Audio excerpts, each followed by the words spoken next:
Σήμερα έχουμε έναν εγκέφαλο Visteon DCU 102 από Peugeot Boxer 3 2200 κυβικά πετρέλαιο μοντέλο 2008. Το αυτοκίνητο δεν παίρνει μπρος, δεν στέλνει παλμό στα μπέκ πετρελαίου για να πάρει μπρος, οπότε διαβάζουμε τώρα τα δεδομένα του κινητήρα και θα κάνουμε κατάρριξη immobilizer για να πάρει μπρος το αυτοκίνητο. Εδώ πέρα αυτός ο μπός είναι της Visteon. Είναι κοινός εγκέφαλος με μηχανικά μέρη που τα συναντάμε στα Citroën, Peugeot, Fiat και αντίστοιχα στα Ford εκείνης της δεκαετίας περίπου 2006 μέχρι 2012 με τον 2200 κυβικά πετρέλαιο. Μοιράζονται, έχουν ακριβώς τον ίδιο εγκέφαλο, ίδια μηχανικά μέρη. Δηλαδή αν χαλάσει κάποιος εγκέφαλος από Peugeot μπορεί να πάρει και από Fiat και από Ford και από Peugeot. Ωραία, το διαβάζουμε. Έχει επεξεργαστεί τον ST10F275. Αυτά είναι τα hardware number που ανέφερα, επειδή έβγαινε σε δύο εκδόσεις ο κινητήρας. Με τα ίδια κυβικά έβγαινε με 100 άλογα απόδοση και με τα 125 άλογα. Δηλαδή είχαν όλα κοινά μπέκ, κοινή τουρμπίνα, απλά έκαναν μια διαφορετική χαρτογράφηση και ο κινητήρας έβγαζε στο ένα 100 άλογα και στο άλλο 120. Δηλαδή μπορεί να γίνει ένα update, μια αναβάθμιση, και αυτό που είναι τα 100 άλογα να πάρει και 120 άλογα υποδύναμη.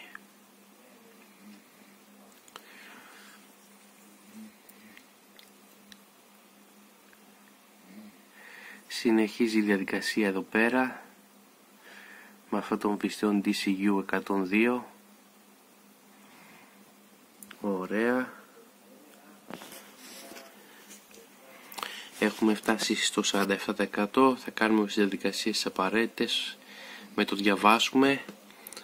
Θα του δώσουμε και λίγο παραπάνω δύναμη. Είναι αφορμή. Μια που διαβάζω τους χάρτες εδώ πέρα. Πολύ ωραία.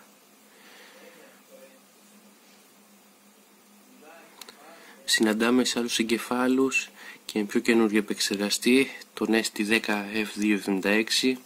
Όλα έχουν συμβατότητα, είναι ακριβώς οι ίδιοι χάρτες και η ίδια χαρτογράφηση. Πολύ ωραία, συνεχίζει η διαδικασία. Εδώ έχουμε full reading, δεν είναι όπως με SOBD που κάνει μερικό διάβασμα. Εδώ κάνουμε όλο καθαρό διάβασμα όπως το γράφουν σε αυτόν τον επεξεργαστή, με όλα τα δεδομένα του κινητή, με όλα τα δεδομένα πάνω, ενώ μέσω OBD κάνει μόνο γρήγορο διάβασμα τους χάρτες. Σε αυτό κάνουμε πλήρως διάβασμα. Συνεχίζει η διαδικασία. Μέσω OBD πάντα δεν είναι ασφαλές να γίνει σε αυτά η χρονολογία τα αυτοκίνητα, καλύτερα είναι να γίνεται στον πάγκο, να ανοίγουμε τον εγκέφαλο. Έχουμε φτάσει στο 72%, κοντεύει λίγο να ολοκληρωθεί η διαδικασία για να έχουμε backup όλα τα δεδομένα του εγκεφάλου πριν να προχωρήσουμε στη διαδικασία να κάνουμε την κατάρριξη του immobilizer και το αυτοκίνητο να πάρει μπρος. Επειδή το αυτοκίνητο μιζάρει, δεν παίρνει μπρος, δεν στέλνει παλμό και στα 4 μπέκ και μέσα δεν εμφανίζει καμία απολύτως βλάβη. Έψαξα και στη μονάδα του immobilizer, έτσι είναι σε αυτά τα Citroën Peugeot εκείνης της δεκαετίας, όλα του 1997 μέχρι 2011, είτε βενζίνη είτε πετρέλαιο. Όταν δεν παίρνει μπλος και οφείλεται σε βλάβη στη μονάδα του immobilizer ή έχει κλειδώσει ο εγκέφαλος, δεν εμφανίζει καμία απολύτως βλάβη στη διάγνωση που να αφορά με μονάδα immobilizer ή μπλοκάρια από immobilizer, όπως στα Volkswagen που έχουν πιο καλό και σύγχρονο λογισμικό και είναι ενημερωμένο για αυτό το πράγμα. Λίγο ακόμη θέλουμε και να το διαβάσουμε. Είμαστε στο 92%.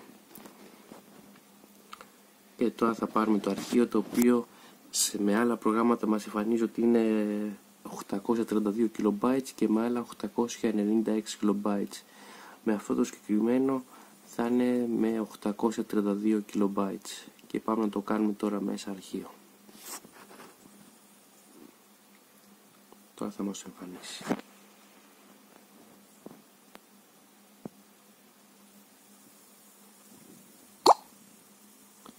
Πάμε να το κάνουμε backup και να δημιουργήσω φάκελο. Και εδώ είναι το αρχείο μας, το οποίο είναι 832 KB αρχείο. Πάμε να κάνουμε τις κατάλληλες τροποποιήσεις για να καταργήσουμε το immobilizer.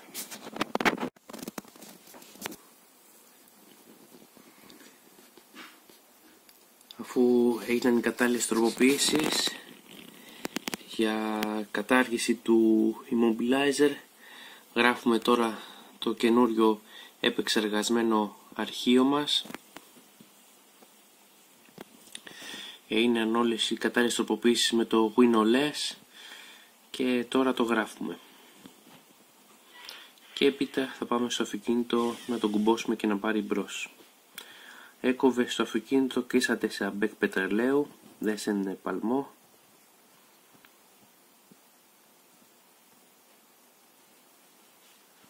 Είναι κοινός εγκέφαλος, το μοιράζονται τα Citroën, Peugeot, Boxer, τα Fiat Ducato, όλα με τον χαρακτηριστικό τους είναι ο 2200 κυβικά πετρελοκινητήρας και κάποια Ford.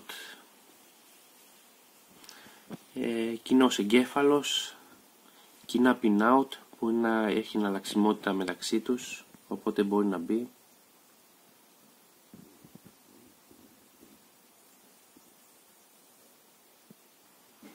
Και είναι Peugeot Boxer. Θα δοκιμάσω να συνδεθώ τα live data δεδομένα αφού τον περιέχει και η Fiat.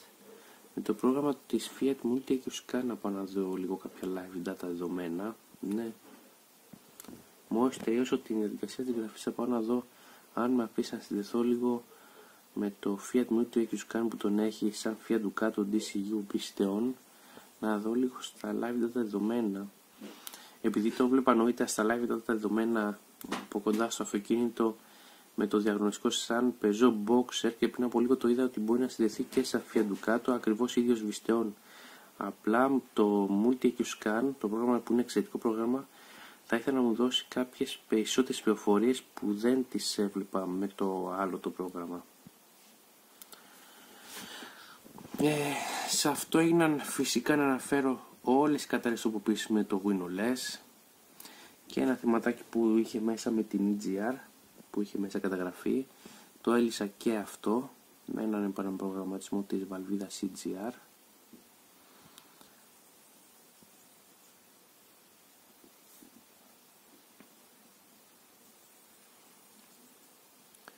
Και επιστρέφουμε σε λίγο που θα είναι στο 95% η διαδικασία της εγγραφής. Και εδώ πέρα η διαδικασία δείχνει όλο ότι ολοκληρώθηκε επιτυχώς της εγγραφής του κεφάλου.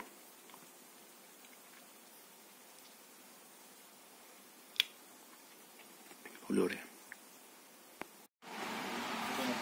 Και πάμε να συνδεθούμε τώρα από κοντά στο αυτοκίνητο.